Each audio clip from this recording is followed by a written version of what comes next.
श्री गुरु चरण सरोज रज निज मन मुकुर सुधारि। वर्णहु रघुबर बिमल जस जो दायक फल चार। बोलिए सियावर रामचंद्र की जय। सिय राम मैं सब जग जानी, करऊं प्रणाम जोर जुग पानी। आइए भगवान राम का जो चरित्र है उसने हमारे जीवन के सारे पक्षों को आलोकित किया है, लेकिन अपनी बात कैसे कहें, अपनी बात रखने का ढंग क्या है, केवल एक चीज अगर हम सीखना चाहें तो भगवान राम के चरित्र से सीख सकते हैं। आइए एक दृष्टांत के माध्यम से इसे समझते हैं। चित्रकूट में प्रभु निवास कर रहे हैं, श्री लक्ष्मण जी श्री सीता जी के साथ। किसी ने आकर के बताया कि भरत जी आ रहे हैं। गोस्वामी जी लिखते हैं कि सुनत सुमंगल बैन, मन प्रमोद तन पुलक भरी। सरद सरोरुह नैन, तुलसी भरे स्नेह जल। मन प्रसन्न हो गया, रोमांच हो गया, आंख में आंसू आ गए केवल भरत आ रहे हैं ये सुनने से। लेकिन एक दूसरी खबर आई तुरंत। एक आई अस्कहा बहोरी, सेन संग चतुरंग न थोरी।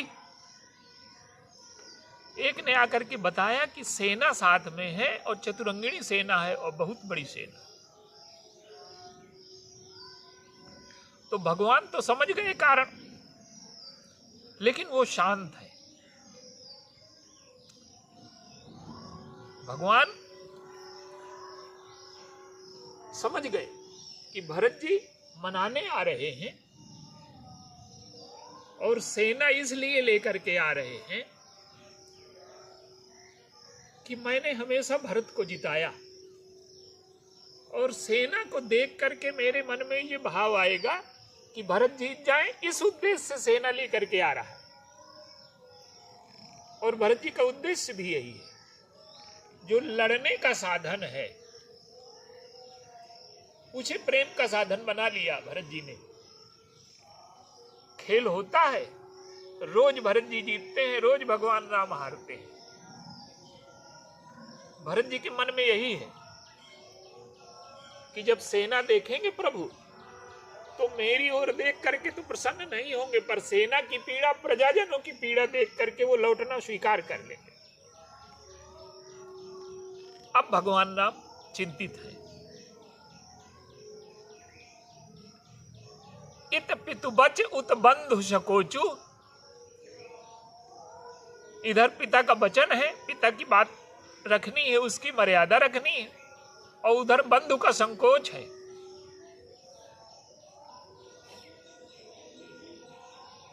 तो भगवान राम का तो समाधान हो गया। समाधान तब भाई है जाने, और भरत कहे महु साधु शयाने। भरत मेरे कहने से आज तक चलता रहा है, अपने मन से उसने कुछ नहीं किया, इसलिए भरत कहे महु।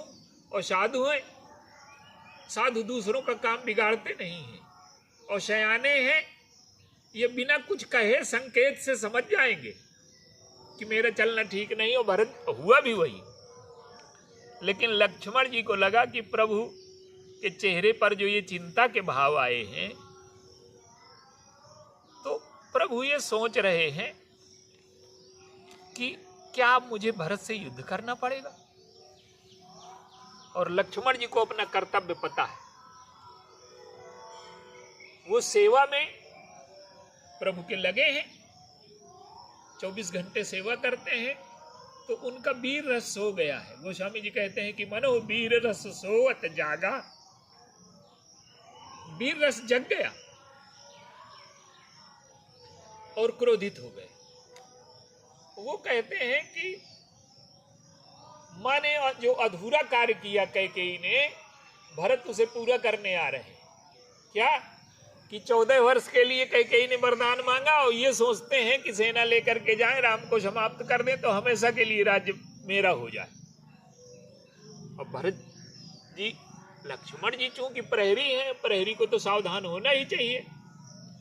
तो वो जो वाणी कह रहे हैं, भरत जी का स्वभाव ऐसा नहीं है, वो भरत जी को समझ नहीं पाए, भरत जी को देख नहीं पाए, क्योंकि वो राम प्रेम में इतने डूबे हुए हैं कि अन्य की ओर देखने का उनके पास अवकाश ही नहीं है।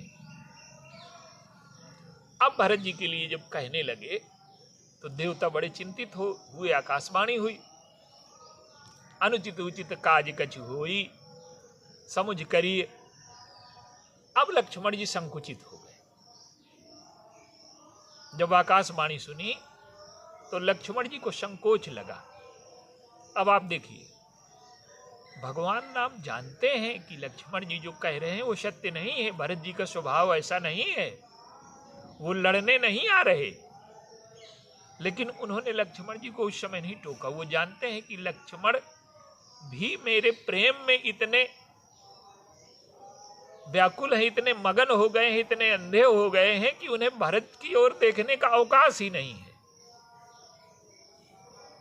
तो अब लक्ष्मण जी को पास में बैठाया और सम्मान किया। अब देखिए, अनुचित बात कह रहे थे लक्ष्मण जी, लेकिन भगवान राम जानते हैं कि ये जो कह रहे हैं वो मेरे प्रेम की वजह से कह रहे हैं। भरत जी भी प्रेम की वजह से मनाने आ रहे हैं और लक्ष्मण जी भी प्रेम की वजह से ऐसा कह रहे हैं, तो सम्मान किया। और अब क्या कहते हैं, अब समाधान करते हैं कि तुम जो कह रहे हो बात वो ठीक नहीं थी, लेकिन कहते हैं कि सब ते कठिन राजमति भाई, तात कहिए तुम नीति सुहाई, और सब ते कठिन राजमद भाई, और जही अजवत नृप मातहि तेई, नाहिन साधु सभा जिन से।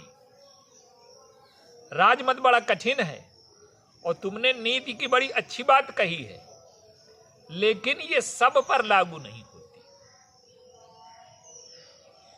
राजमद अधिकांश लोगों को अंधा कर देता है, लेकिन ये उन पर लागू। यदि राज्यमद सबको अंधा कर देता तो कोई राज्य पद स्वीकार ही न करता। तो वो कहते हैं ये उन लोगों पर नहीं लागू होता जो साधुओं की सभा का सेवन करते हैं। साधुओं की सभा का सेवन क्या है? साधु सभा के सेवन से व्यक्ति को पद की, संसार की, शरीर की नश्वरता का पता चल जाता है। ये सीमित समय के लिए, सदुपयोग के लिए मिली हैं, ये हमेशा के लिए नहीं है। तो जो अहंकार का नशा है, जो मद है, वो टिकता नहीं है। साधु सभा का सेवन, संसार का, पद का, धन का मद अगर उतारना है तो साधुओं की सभा का सेवन कीजिए। अब श्रीमद् भागवत में लिखा है कि ये पृथ्वी हंसती है, कि राजा पहले योजना बनाते हैं कि पृथ्वी का इतना भाग जीतूंगा, और लाखों लोगों ने ये किया और वो सब काल के गाल में समा गए। तो भगवान राम कहते हैं कि ये उन पर नहीं लागू होती जो जिन्होंने सत्संग किया। और भरत सत्संग क्या करेंगे? भरत तो संसार के सबसे बड़े साधु हैं।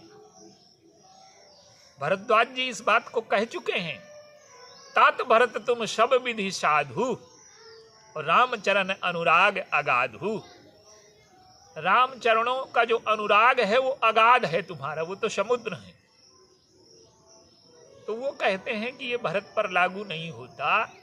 कैसे लागू नहीं होता? जैसे क्षीर सागर में कोई मट्ठा जाकर के डाले तो कितना मट्ठा डालेगा, वो सारा मट्ठा भी दूध हो जाएगा।